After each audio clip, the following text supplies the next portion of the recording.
Hey, this is Tim Pierce. This is my first video in a while. I did NAMM, which was amazing, had lots of great people in, and then I also did the Grammys, which is the the regular people Grammys. They give away 75 awards before the primetime show, and we're the house band. I got tons of video of that. We're going to do that later, but been out of the YouTube loop for a couple of weeks. But I got to have lots of great guests come over, lots of great friends. And one of those was RJ Ronquillo. So I'm going to pull apart this solo and show you what I love about it. Also, we have a conversation afterwards where RJ reminded me that we both played on a Santana Top 10 song called Why Don't You and I with Chad Kroeger. As always, click the link below if you want to check out the online masterclass. We're up to over 1,000 videos, 100 hours of content and lessons, and there is a 14-day free trial so you can visit and see if it's right for you.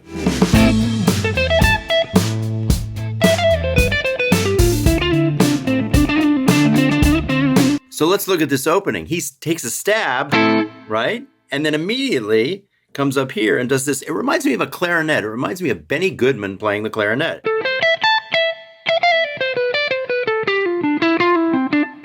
Now, let's talk about the guitar for a second. I kind of led him to this guitar, and I was really happy when he chose it. He is playing to the actual sound of the guitar. Now, if he was doing, if he had a sustained sound with a diesel amp and a Floyd Rose, he would be playing differently. What I'm trying to say here is he's playing the appropriate style for the actual tone. He's just doing the exact right kind of thing for the sound that he has in his hands. And this first thing, it's not a guitar player's kind of riff.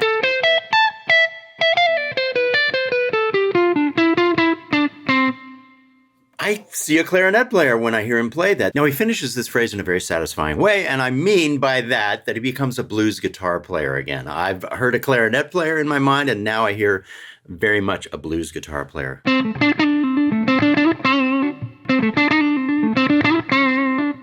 And this guitar, like I said, is pretty hard to handle, so vibratoing is not so easy. He does it in stride. And I love the way he tacks that note on the end. That's really cool. The other thing he does is the flat 5 and then the natural 5. Without really even thinking about it. And that's the thing too.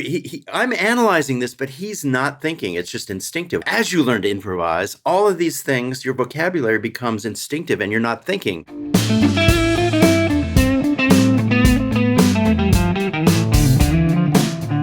This next riff is maybe my favorite riff of the whole solo. He's taking a simple theme, restating it 5 times, and there are variations each time.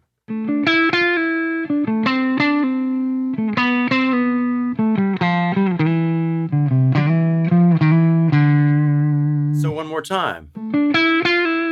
And here, and here, and then walking down with the triplet.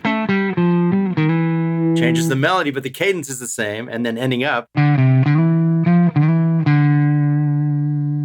Each turn is different, but it's the same theme 5 times in a row. He's also picking back near the bridge, so you get a nice ponticello kind of attack from it.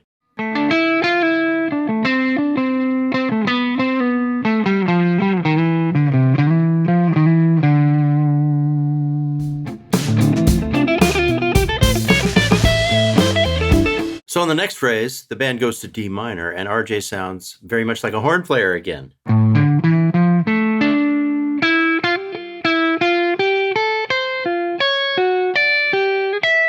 Now that chromatic thing is really cool because he hasn't done that yet.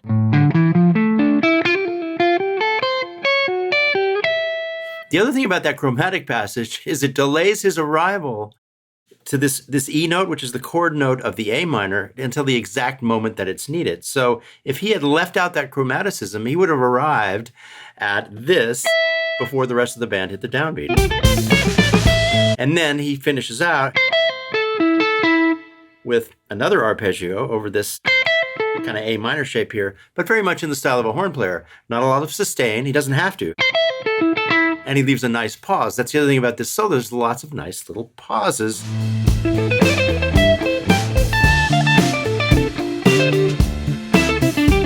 Here, he restates this theme, but in an abbreviated way and in a new key.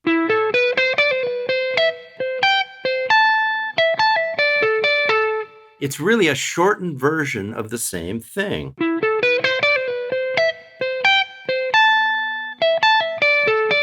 Now he travels down the neck on 2 strings, sounding very much like a horn player again and setting himself up for blues in our primary A minor position. This is what he does. He repeats this phrase.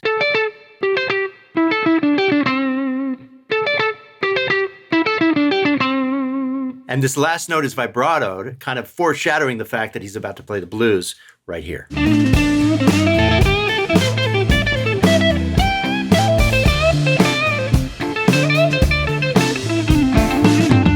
He's been playing like a horn player, so now when he plays the blues, we like it, we welcome it because it's new and fresh. But he does this one cliche. And when I say cliche, it's not in a negative way. It's just kind of a guitarism that he's allowed to do because he's hardly done any of that. And he basically does a really fast. And he has to give up the last note of this third phrase to get up here, and he does it successfully. Now, in the middle of this blues volley, the band goes to F major 7, and he chooses on the downbeat of the F major 7, to me, the sweetest note you can possibly choose, which is the major 7th interval. Slides up there.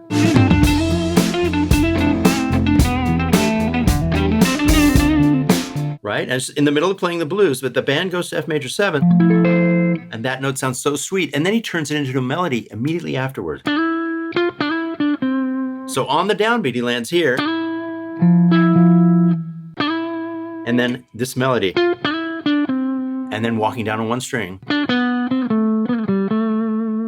And then into Wes Montgomery.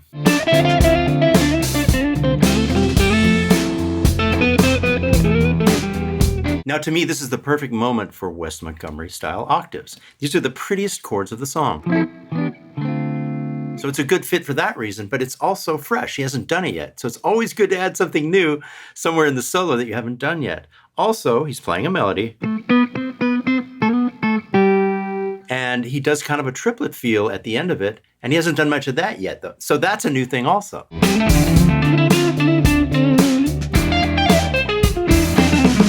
Now we're at the ending, and I love what he plays. We go to the 5 chord, E7, or E augmented 9, any extension. And he plays an F over the E. He starts it with this dissonant note. The most dissonant note. And he just stabs it like a horn player would. Like I said, this guitar doesn't have much sustain, so he's playing with it in the proper way, and he's doing staccato notes quite a bit. Now he does an arpeggio across the neck that's basically an E7 plus 5 arpeggio. It's an extension. There's lots of them.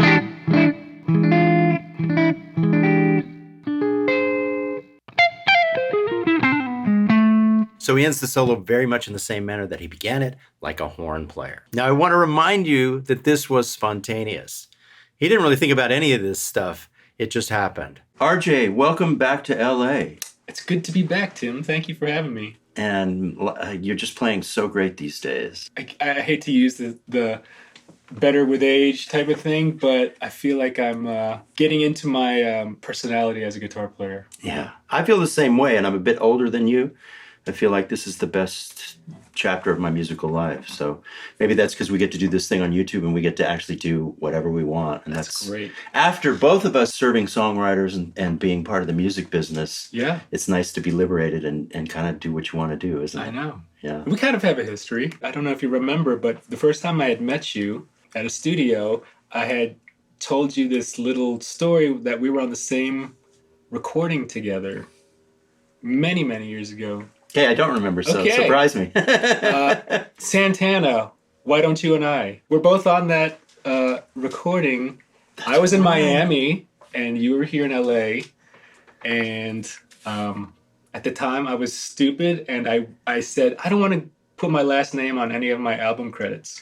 So if you go look at the album credits, it just says RJ. But I told you that it was such a pleasure to see my name listed by your name and Lee Sklar's name and all those guys. And I was like, yay, I finally get to meet you. That was the biggest Santana song I ever played on. I did some other stuff for Santana because the funny thing about Santana is that it's all done without him. Would you agree? Yeah. And then he comes and adds his stuff on Right, it it's almost and like finishes a backing track for him or Yeah, something. exactly. So he employs a lot of musicians. Yeah.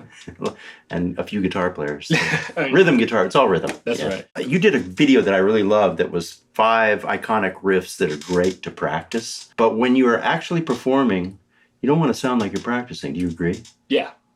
I totally agree. I think for me, it's funny. Like, I can sit for hours at home practicing, whether it's like technical stuff like patterns or theoretical stuff like jazz theory, getting around chords. But as soon as I get on stage and actually play music, it's all kind of gone out the window. Like, if I were to try to play really shreddy, something like that I was practicing and I nailed it. If I were to go on stage later that night and try to play it with the band, I would totally fail. And I'm not sure. I mean, there's tons of guitar players that are able to do that. God bless them. But for me, I get into a different zone where I almost turn into more a performer. Yeah, I do too. Instead of, a school Yeah. musician or something. Sometimes I will have the guts to try something new, try something that I've been practicing, and sometimes I'll be successful. So I definitely think that you should attempt, you should take chances when you play. Yeah. Even if it's in front of 40,000 people or something. Well, that first mistake is so liberating because if you're up there and you're going, okay, I got to get it right and I want this to be perfect, and then you go, and it's like, I'm free now. Yeah. The world didn't end. It's out in the open. Exactly. It's uphill from here. Yeah, it's actually liberating when that first imperfection. It's kind of like the first dent on your car when you get a new car and the first dent. It's like, well, that's there. No worries. Yeah. And the thing for me is I kind of default to a simpler style when I play live. And I think that's because I spent so much time in the studio simplifying for the artists that I was working with. And so I actually have to push myself to flash out. But I like to do like one flashy riff. Yeah. And one thing that's at the edge. And then come back to kind of a zone that's more just musical, just. And then if I can, throw out one of those just at the right moment to get some eyes open. Yeah, that's my favorite kind of guitar playing.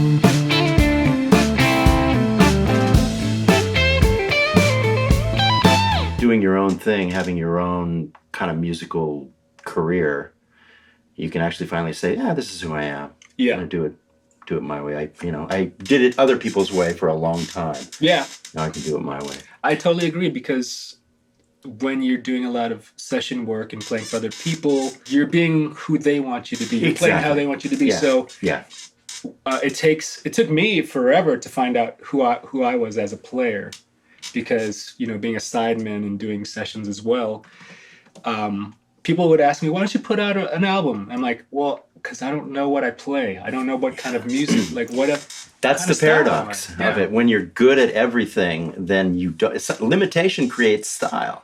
And when you get good at everything, you go, well, should I be this? Should I be that? Should I be, who should I be?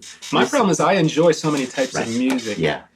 Which is kind of my downfall, because like I love playing blues. I love playing reggae. I love playing metal. So no one wants to hear an album with all that stuff. Yeah, it's a mistake to go radically different from song to song on a record or any kind of project. You want to keep a common thread through stuff. Yeah, exactly. It's true. The thing for me is that I am turning into a 12-year-old again, because now I finally have the time.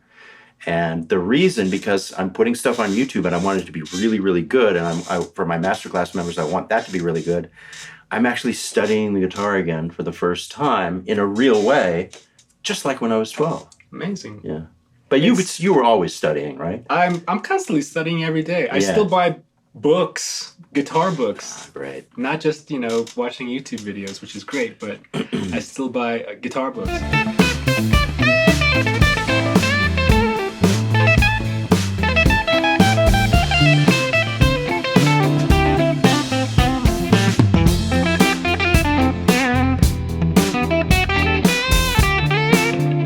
Thanks for watching. If you haven't subscribed yet, please hit the subscribe button and ring the bell. If you are a subscriber, please ring the bell. It lets us let you know every time a new video is released. You can also support us by clicking the link below for the online masterclass. As I always say, we're up to over 100 hours of lessons and content, over 1,000 videos, and we add more every month. There's a 14-day free trial. Take your time, take a long look. We'd love to have you join us.